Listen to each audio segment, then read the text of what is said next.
I make art to activate the spirit inside of people to make a conscious change. Some type of change to inspire others to do the same thing. Sir Dominique Jordan, Black Artist Waystation, take one. My mother always taught me that if I don't tell my story, someone else will tell it for me.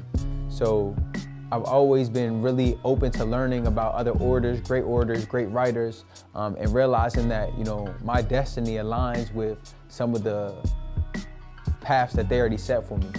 I want to basically use my art form to push other people to express themselves at a high level and really take themselves serious and take their trauma and their vulnerability and use it as a superpower. When I first started writing on a regular basis, that would have been in like high school or something like that, but I didn't look at poetry as an art form. I looked at it as, you know, English class, and storytelling was more related to, you know, composition, English, communications. But I'd say within the last, you know, like I said, last 5 or so years, honestly, it was really 2019, 2020 that showed me that there's power in really being intentional and when you're creating something. There was a song specifically that like set it off for me. It's called So Proper. It was like my first like real track as Sir Dominique Jordan. And it all just came about by like, how can I take the sound that I know people love today and add artivism to it? The beat is there, right? But how can I make it a little deeper and add substance to it while people are, you know, captivated by the hi-hats, captivated by the drill sound, if you want to say, the trap sound. And that's kind of where it started. But now like it's leveled up to so many other things. And originally like that, I didn't want to make music because I didn't want to sound like these trap people that everybody seemed to love. And there's nothing wrong with that because I love them too. But I just didn't want to sound like that. Now I've been able to like find my sound.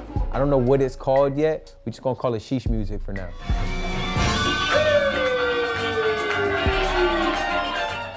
You know what they say, 90% of a tree is growing underground. And we don't see that. We don't see the roots being formed. We don't see all of these different things. And I think a lot of people probably have a misconception that like, it just like happened and all these different things were transpiring inside of me. Like I was an educator before I was an artist, you know, and I noticed that young people, not only do they need to see themselves in the person that is guiding them and educating them, right? But they also need someone that meets them where they are. And music and art does that. It's a universal language, right? And that's really where it started for me. It started for me to see like, wait a second, you know, I could create an affirmation song for my son, or I could create a song that can reach a young adolescent's mind as well as, you know, somebody my age or older. And that's where there's power, and there's power in community and building community with our creativity.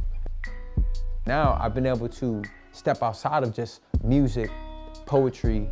Now I'm painting. Now I'm doing things I never thought I would do, and I'm not doing it just as an entrepreneur trying to sell somebody something. Like I'm doing it because this is what I want for, again, the next generation. This is what I want for my kids. I want them to be able to create for not a living, but for a life.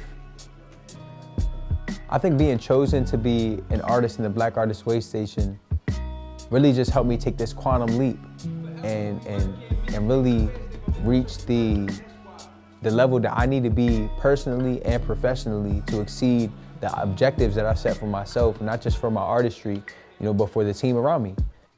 My project is to show my generation and the younger generation about how historic Lancaster is and how relevant African Americans are to the history of not just Lancaster County, but to America.